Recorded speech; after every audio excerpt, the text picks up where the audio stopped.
सत्य और तथ्य की बात कर लेते हैं। हिम शिखरे सनादती कश्मीर, यत्र देवता सनादती, यह संस्कृत भाषा है और इसके मायने हैं बर्फ से ढके पहाड़ों वाला कश्मीर वो है जहां देवताओं का वास है। यह वही धरती है जहां आदि गुरु शंकराचार्य के पावन कदम पड़े। यहीं उन्होंने शारदा पीठ की स्थापना की। ऋषि कश्यप के नाम पर इसका नाम कश्मीर रखा गया पड़ा। इसका वर्णन नीलमत पुराण और राजतरंगिणी जैसे संस्कृत ग्रंथों में किया गया है। यानी संस्कृत और कश्मीर का अटूट रिश्ता है, संबंध रहा है। हालांकि वक्त के साथ कश्मीर का चाल, चरित्र और चेहरा सब बदल दिया गया। वहां कश्मीरी हिंदू अल्पसंख्यक और मुस्लिम बहुसंख्यक हो गए। कश्मीर जिनका था और जिनकी वजह से था, उनकी पहचान उन्हीं की धरती से मिटाने की भरसक कोशिशें की गई और काफी हद तक वो सारी साजिशें कामयाब भी हो गई। शायद इसलिए नई पीढ़ी कश्मीर के सनातनी इतिहास से अनजान है, बेखबर है।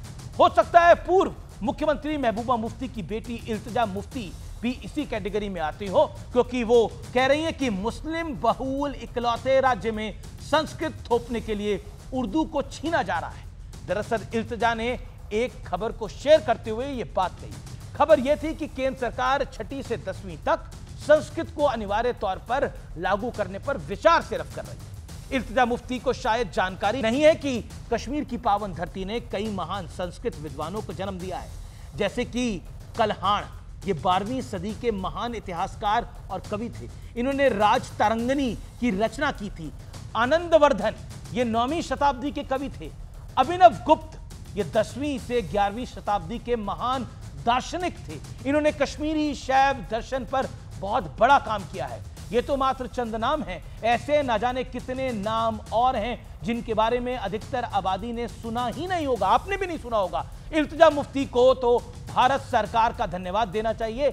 न संस्कृत पढ़ाने वाली बात की चर्चा में आती और ना ही उन्हें कश्मीर की सनातनी इतिहास का ज्ञान होता। याद रखिए, भाषा संवाद का जरिया है, नफरत फैलाने का नहीं। गर फिरदौस बर रुए जमीयस्त, हमीयस्तो हमीयस्तो हमीयस्त। कश्मीर की जन्नत खूबसूरत है, ये बात संस्कृत में कहें, हिंदी में कहें, उर्दू में कहें या फिर फारसी में कहें, इसके मायने नहीं बदलेंगे। लेकिन अगर मसला अपना अधिकार क्लेम करने का है तो बात पहले उस भाषा की क्यों ना हो जिसका कश्मीर की धरती पर असली अधिकार है, और वो संस्कृत है। और मैंने बड़े फैक्ट्स के साथ आपको समझाने का प्रयास किया है कि संस्कृत और कश्मीर का रिश्ता क्या है। ये रिश्ता संस्कृत और कश्मीर का नहीं है, ये भारत की संस्कृति और कश्मीर का रिश्ता है। इसलिए संस्कृत को कश्मीर से और कश्मीर को संस्कृत से अलग नहीं किया जा सकता। ये देश की संस्कृति